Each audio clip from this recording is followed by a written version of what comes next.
start. I appreciate you coming. Firstly, very big thank you to all of you. I wish you a wonderful Sukkot.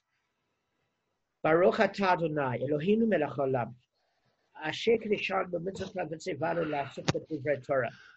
Barev na Adonai Eloheinu et divrei Torah b'fidu b'yudcha Beit Yisrael. V'niyeh anachnu v'tzeitzeinu v'tzeitzeimcha Beit Yisrael. Kulanu yodei shemecha v'lomdei Toratecha lishma. Baruch atah Adonai melamed Torah l'amo Yisrael. Amen. Baruch atah Adonai Eloheinu melech haolam. Asher bacha banu mikol hamim v'natan lanu et Torato. Baruch atah Adonai noten Torah. It's because there's a buzzing sound in the background. I thought it was me, so I switched it off. Robert Hood and his merry men. All right, let's get started. All right, I just want to go through something very quickly yesterday, and this will only take less than a minute. It can't take longer. All right, very simple principle from yesterday. Both of you were exhausted. I've worked out a principle what's going to work for me as a group and all of you. And I'm not pointing any one of you out, because this, even Rabbi Cohen has said to me in previous discussions that I've had with him, that the success of learning Gemara is about the effort you put in. I know all of you are busy with work. So we have two choices. We have Chazorah, which is revision, or we have preparation. We don't have time for both. Why? Because you're busy. You're business people. So the thing of it is, I would rather you do preparation. Simple reason. If there are 6 points to a concept, and I go from point 1 to 2 to 3 to 4 to 5 in a logical sequence, if it's a chidush, if it's a new idea for you, while you're processing point number 2, I'm already on point number 4. And it is a big, big problem, not for you, but for everybody, that you can't control the pace of absorption and you can't control the pace of a speaker.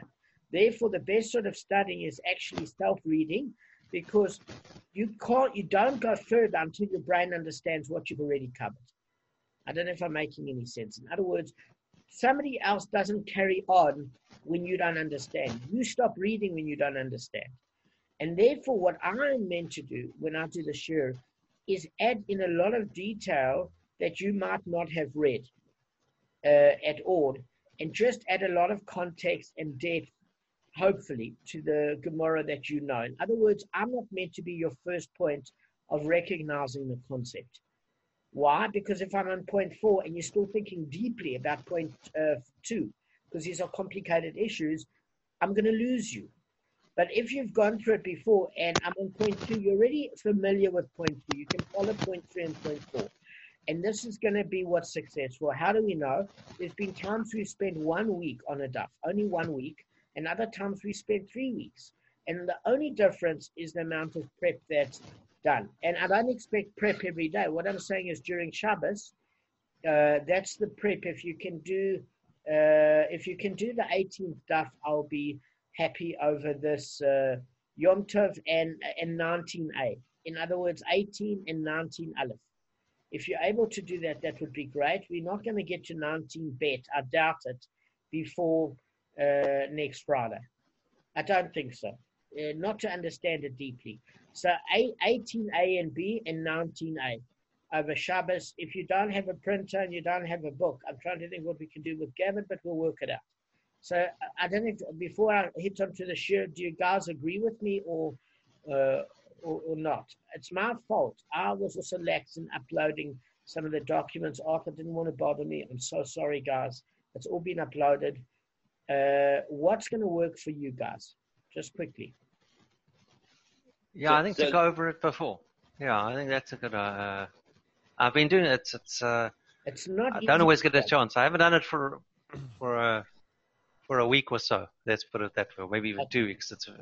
But I have been doing it. The difference is when you do it, Kevin, you're ahead of the pack. I can tell you that right now. And Arthur has come up with a very interesting aspect. Obviously, Gavin has as well. But when you don't, we have to, like yesterday, we went through it for quite a while, about half an hour on the same concept, and it's not your fault. It's a complicated concept. But I shouldn't be the first point of call to know what's going on. So just for your own sake, it would help you. It's a pleasure to do. But, you guys are smart. So, all right, let's get on with it. So Rava has... Yeah. Can I just add something? Sorry, because I'm a student as well. So just to give you my 2 cents on this, I've tried to do prep virtually every Saturday. Then Damon took my book away from me, so I lost it. But I'm organizing another one. So if you do it every Saturday, it should take you about an hour to read through whatever Damon's going to be doing the following week.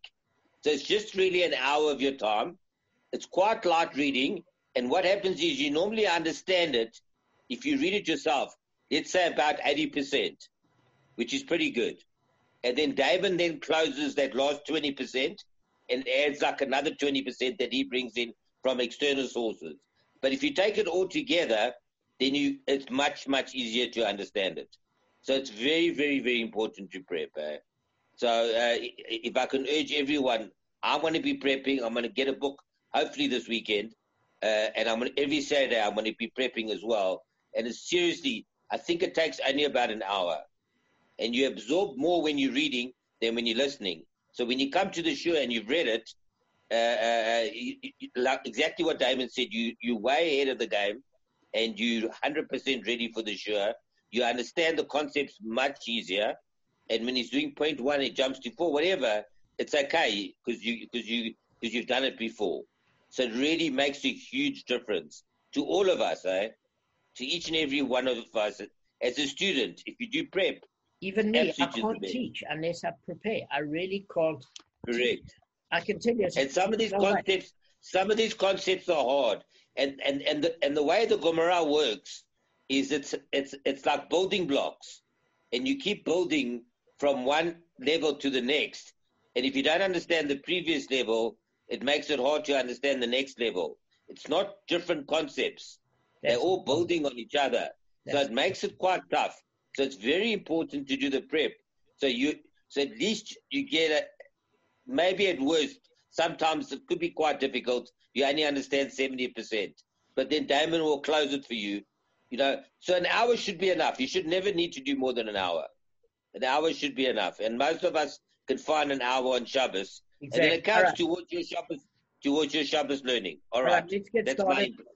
Guys, just 2 things quickly. Let's get started. I want to upload this portion about us as a group doing Chazorah, because I think whoever is watching these shiurim, if they take nothing else from the shiurim, if they understand the principle that if they have limited time to do preparation rather than revision, whenever they're listening to audio or live video shiurim, it's definitely a better option. You know what I mean? Nobody's got the time necessarily for prep and revision. I'm a firm believer rather to do preparation when somebody's speaking so that you can follow on. That's number 1. Number 2, the biggest problem is that these concepts follow on from each other.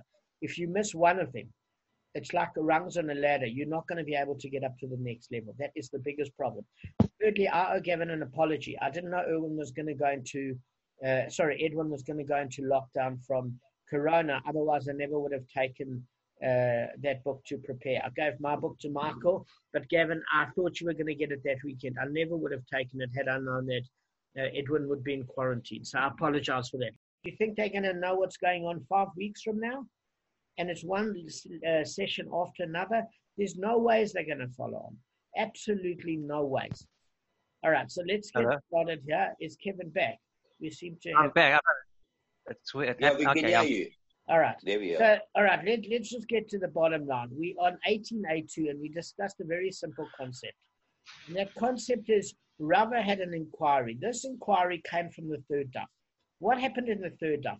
Rav Papa was looking at every example. It started in the very first daf, which is known as 2a, okay, and 2b. Is that there was a case where Rav Papa wanted to know. Rav Papa knew the answer. He was telling us to, so that we could end up investigating. The tordos, the subcategories, are they the same as the primary category? Why? In terms of the level of stringency, payment obligations, damages, etc. Is there any case where the subcategories are less in terms of payment to the primary category, the Av?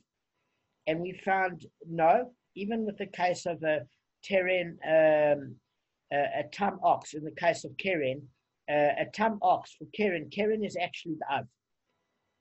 Av being the goring. It's the primary category as well as the tordos, the subcategories. where an animal might bite or push with its horns, or any of the subcategories of keren is the same as the actual goring itself, where the animal charges and gores.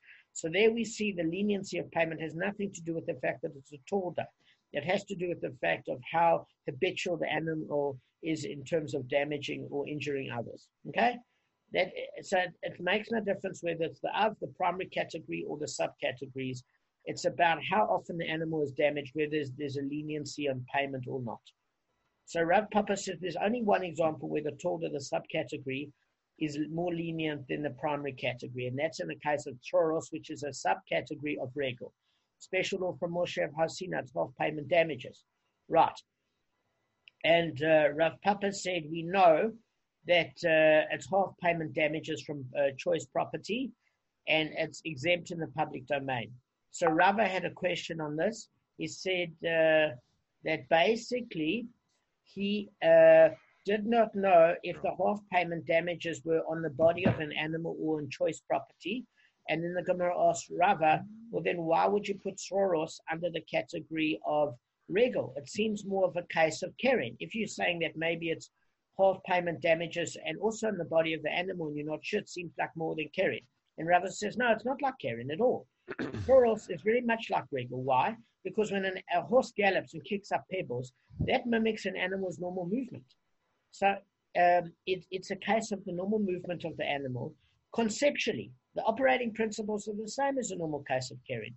It's just it's a special law of harsina that it's half payment. And what's the proof that Rava says that it's regel? Is that it's exempt in the public domain, the same as regel. Okay, so it says Rav Papa knows it's from choice property according to him.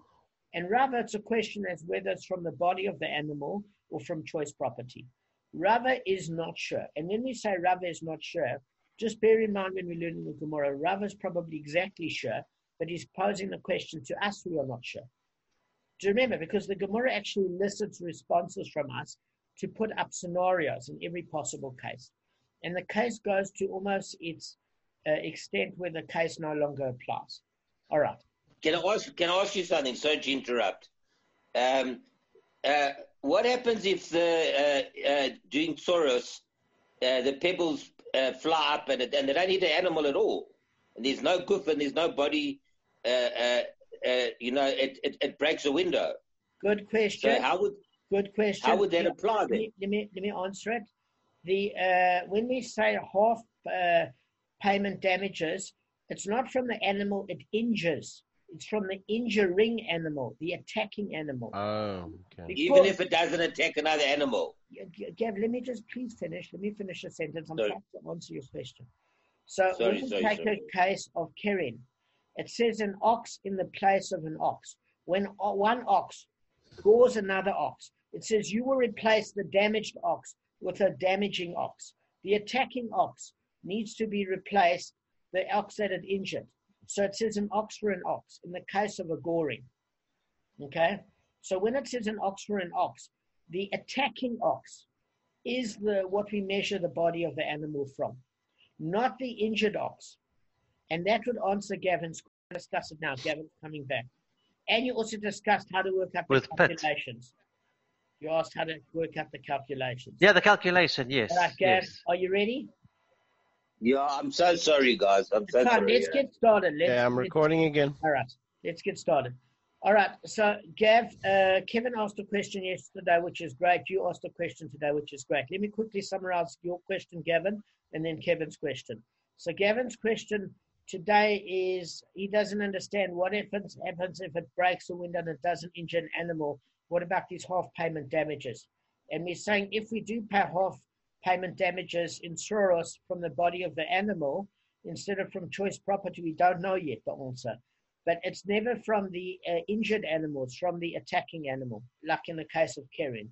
In a case of keren, the animal that attacks another animal injures that animal by 300 zuz. You then pay half payment damages for keren tam, for a tame animal, which is 150 zuz. If it's a puny ox that did the attacking, which is worth 120 zuz, you pay the 120 zuz instead of the 150 zuz.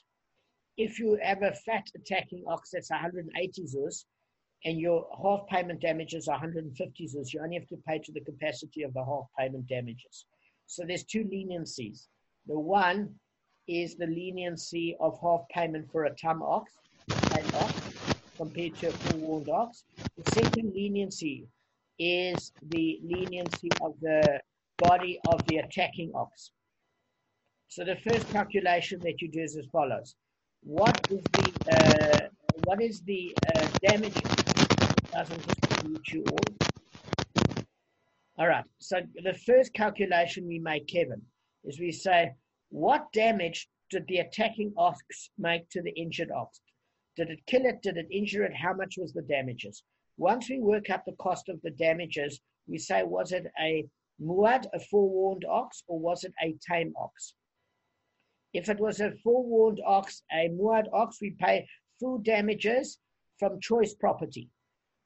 If it was a tame ox, we pay half payment damages. That's your first leniency. So if it's an injury where you've cost 300 zuz, you pay 150 zuz, and then you pay to the maximum capacity of what the attacking ox is worth.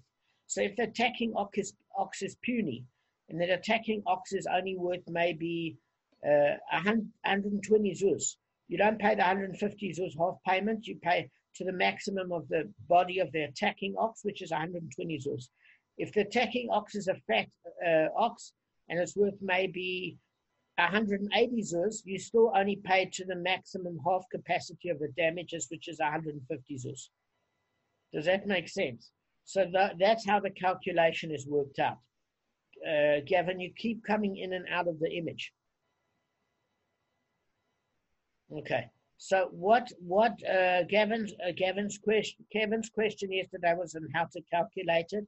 We answered it, and today it's on it was on what body of ox. Is it on the injured ox or the attacking ox? And Karen, it's the attacking ox.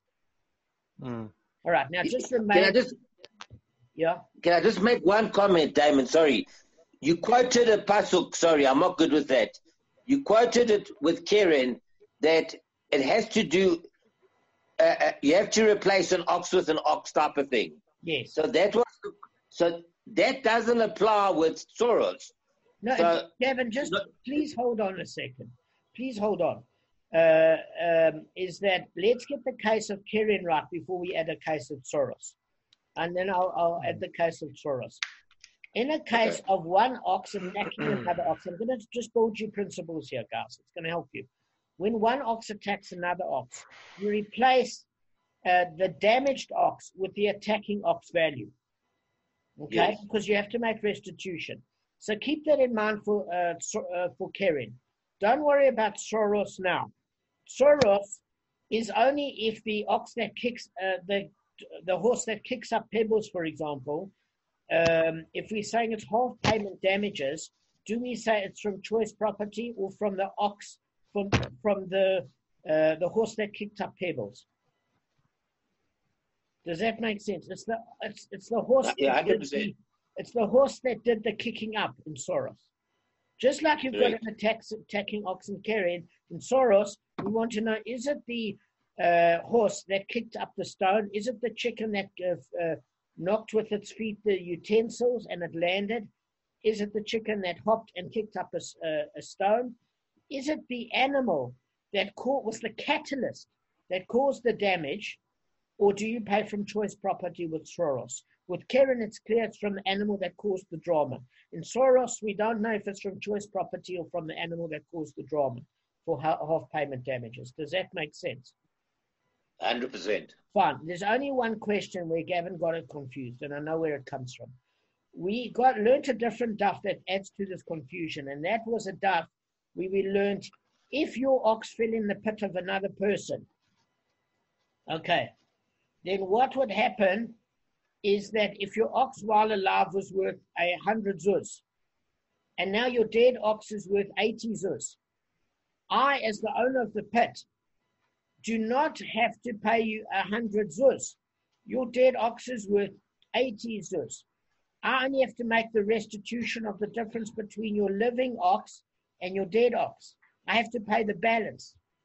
And there we're talking about the injured ox. So Gavin obviously just needs to bear in mind that you're not paying in the body of anything there.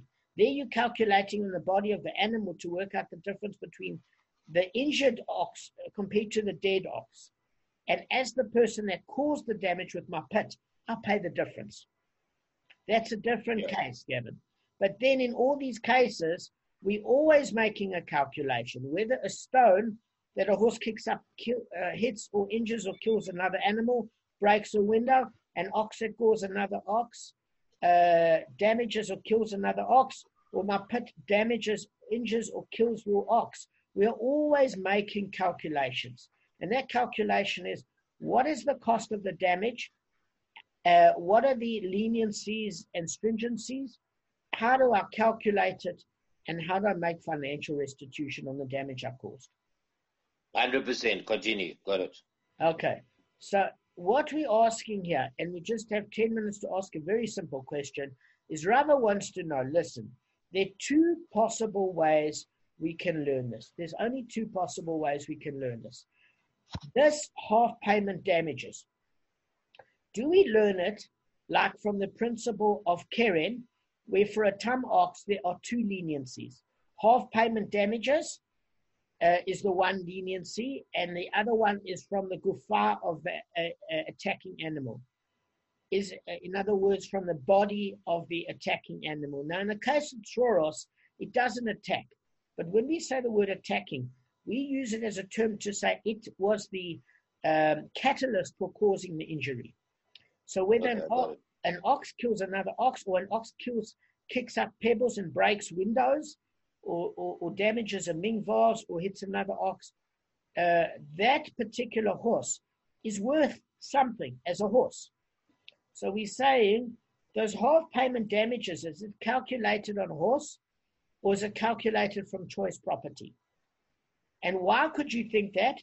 Because the only other daf that we learned about half payment damages so far in our case history has been a case of Keren, which is at two leniencies, half payment damages in terms of total amount for a tame ox, as well as from the leniency also of the gufa of the animal, attacking animal, which means if it's a puny little animal that did the damage, you have a second part of the leniency.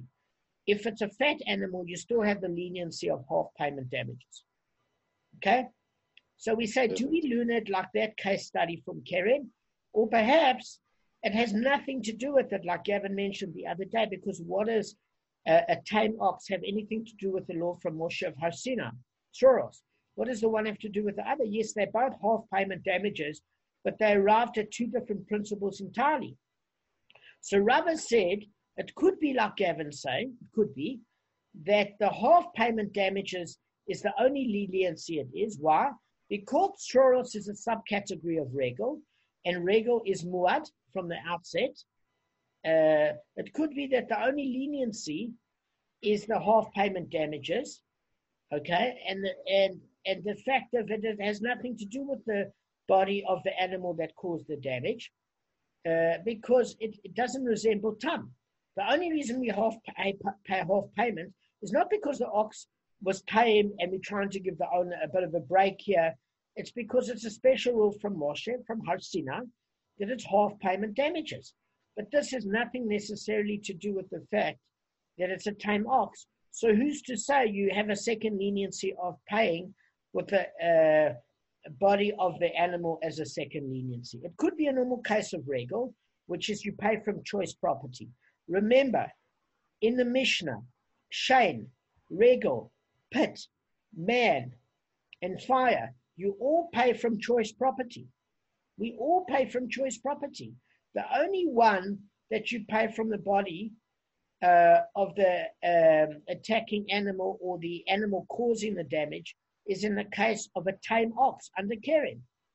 But for Regel, you pay from choice property. So we're saying, Rava is saying, could it be that it's because it's a subcategory of Regel, Soros, and it's exempt in the public domain, you're paying from choice property, and the only leniency is half payment damages.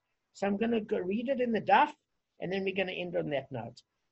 Rava inquired regarding the half damages that one must pay for his animal that damages fruit soros. Does the owner of the animal pay only from the body of the animal, or does he pay even from choice property? So Rava explains the two sides of this inquiry. Does he pay only from the body of the animal? Because we do not find any case of half damages in which one pays from choice property. In other words, the only cases we learned of half damages up until now has been from Keren, which we said is half damages from the body of the animal. Or perhaps he pays from choice property because we do not find any case of damage one's animal's cause in its normal course of regel, in which one pays only from the body of animal. Because in the case of regel, one pays from choice property. Am I making sense in terms of the question, guys? Do you understand at least the question today? Absolutely. Ask, Kevin, if you don't, ask. So the regel, you're saying regel always choice property, always damages in the private domain. That's it. Only. Exclusively. Exclusive. Okay, I thought, because so regel is always going to be, regel damage is always going to be the liability from the damager by choice property. Yes. Always. I thought Karen's only from the body of the animal. Keren Tum. If it's Muad, it's not. Keren Tum, yes. Keren Tum. Keren Muad is from choice property. Oh, Muad, yes. Keren Muad. Yeah. Okay, yeah, that's right. Yeah. Keren Tum is from the body, and Keren Tum is from the body of the animal. Yes. Not choice property. Yes. So that's all it's saying. It's saying Rava says, how do we work it out? Do we work it out in our previous cases of history where half payment damages have been both a leniency of half payment on the body of the animal that causes the damage, or do we learn it like the previous case histories of regel, since stroros is a subcategory of regel where you pay from choice property? That's all it's asking. That's all. What's the answer? So believe me, that's going to be a argument in and of its own. Believe me, okay. We're going to get really complicated. But you got to at least know the question. No, I understand it. Is everybody else clear with the question? Mate, ask, do you understand? Yeah, sort of. Getting it. Tell me what you're confused at.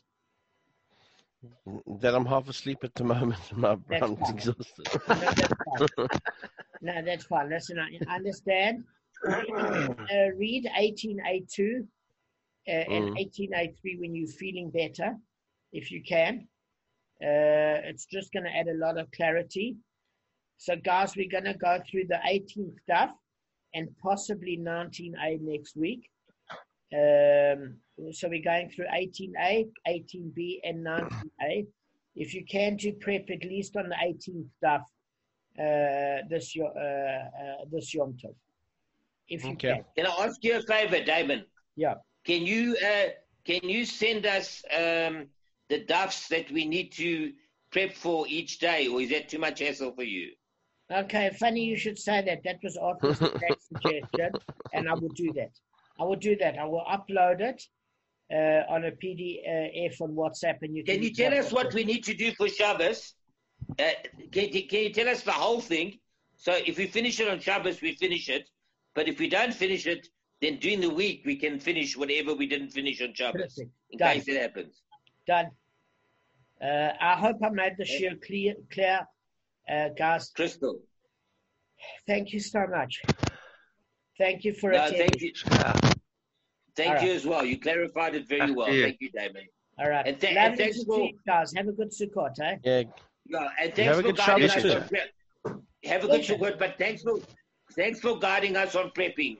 I think that's outstanding. I agree with that as well. Well, thank you. So we're resuming again on Monday, Damon. Monday. Yeah. Yeah, it's a double Yom Tov for you, huh? Yeah, I'm pleased it's 2 days instead of 3 days. I battle sometimes with 3 days because I'm undisciplined. All right, guys. Well, I'm pleased it's only 1 day and not 2 days. I'm sure. Ciao. Love you guys. Ciao. Bye. Yes, guys. Thank you so much.